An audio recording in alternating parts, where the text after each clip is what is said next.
My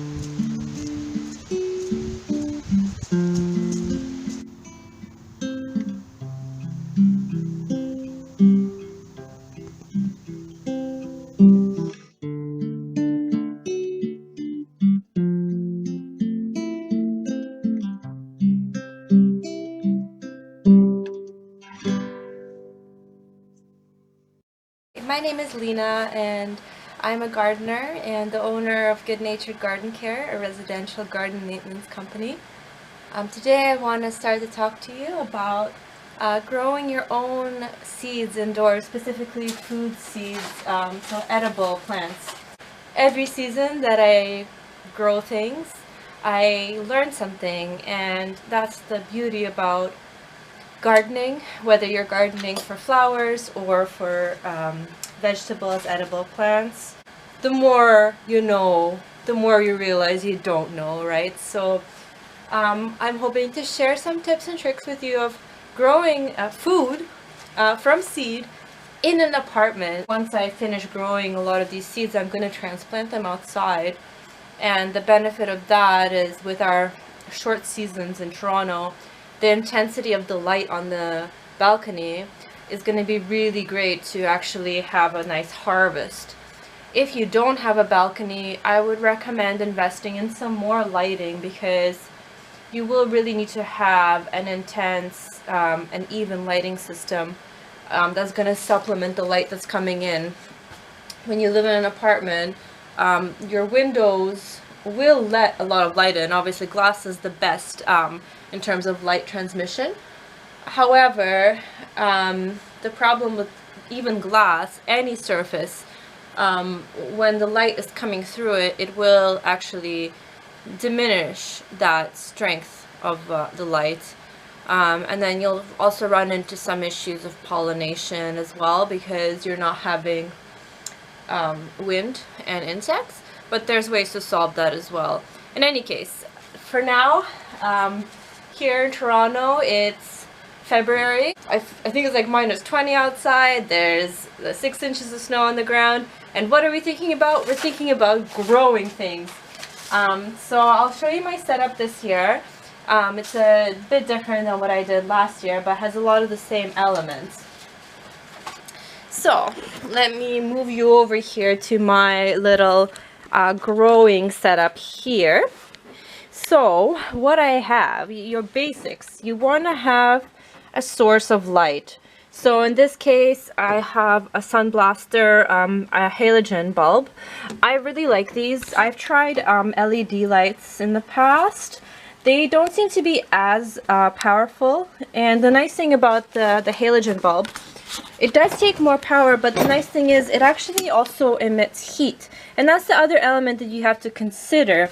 A lot of seeds, especially things like peppers, cucumbers, tomatoes, all those things that you would initially think of wanting to grow as a home gardener, they require something called bottom heat. So here I have a heat mat by Planter's Pride.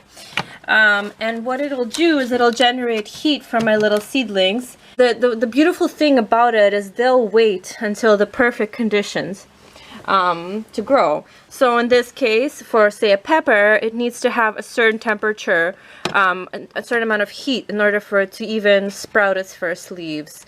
So that's what I'm going to do. You see, the other thing you'll need, obviously, to plant is some sort of medium. I have 2 types of media here. I have a potting soil. So a potting, I think this is specifically designed for seeds. So the nice thing about this is it has usually 3 components, right? It has peat moss, it has compost, and I believe this is vermiculite. So those are the white pieces there. So though all those components work together to provide the medium with good moisture holding capacity, and the little bit of compost will provide a short boost of nutrients. I believe this one has quite a bit of sand in it too, so that'll allow good drainage.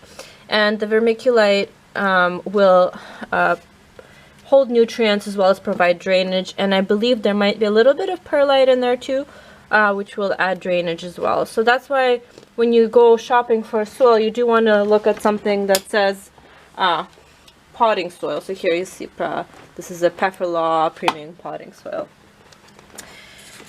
In addition, I have something called cocoa coir pellets. They are made up of coconut coir. So coconut coir has very similar properties to peat moss, which is in the more traditional potting mixes.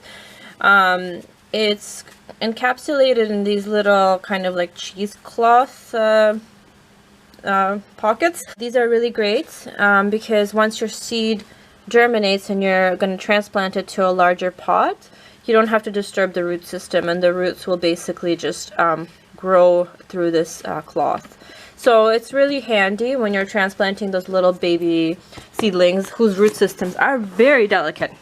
So the other thing you have to consider is your water. I mean, obviously with growing anything, we're made up of a lot of water. Plants need water. It's a very important resource. So with my potting media here, it's been in a bag, so the bag's been actually conserving moisture, and this is actually a perfect example of how wet you want your soil to be. So you want it to be wet enough that you can crush it together and it forms kind of clumps, but also not too wet so that it kind of still crumbles. An example of a soil that's too wet is if you squish it like this and there's water like bleeding out of it. That's too wet. So this gives you a perfect idea of how wet you want your soil to be. And then with my coconut coir pellets, they've been out in the dry apartment air. So what I'm going to do is add some water to them. Here you see I've added my water in. And I do have, even though this whole thing, this is like a seeding tray you can buy, or a flood tray they call them, contains water. I've actually chosen this year to put some of my seeds in smaller containers, just so I can control the water. Sometimes if you have an uneven surface, the water will flow all the way to one side or another.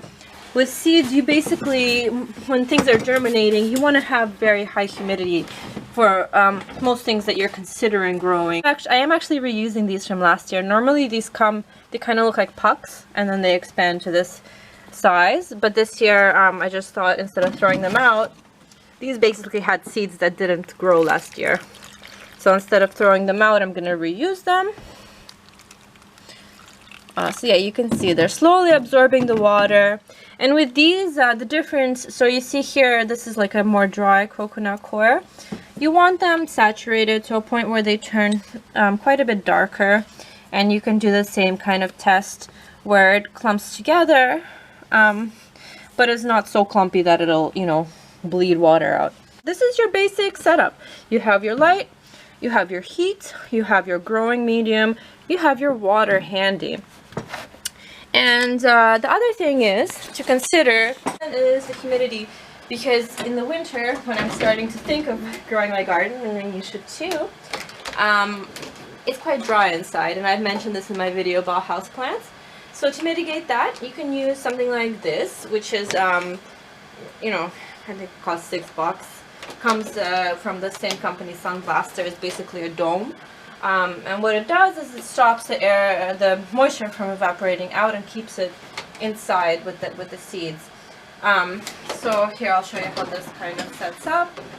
The Sun Blaster one is kind of cool because it has a groove in the roof to put the lamp. So I'll show you the way it works. So it's right there, and I think I have it plugged in so I can show it what it looks like when it's turned on. There you go. Oh, yeah, so you see it's quite bright. It emits quite a bit of heat, and then we're going to also have heat coming here from the mat. And there you go. I've created my own little grow system. You'll notice in this video I haven't actually planted any of the seeds yet. What you're doing here is kind of like preparing a nursery for your seeds. And this is why in advance to putting your seeds down, before you even open, I know it's so exciting to open the packets and put the seeds in. That's the most exciting part really of gardening. But before you do any of that, you need to prepare for it. So here I'll have the heat mat turned on, I'll have the light turned on. I have my medium pre-moistened You know, so if your soil, for instance, is too dry, you really want to moisten it in advance. And I'll have this on for about a day or half a day, and just really have this like a nice atmosphere with the proper humidity, the proper heat, and the proper moisture in order for the seeds to have a good start. If you're just starting with growing seeds, the temptation is to put the seed in and then give it what it needs.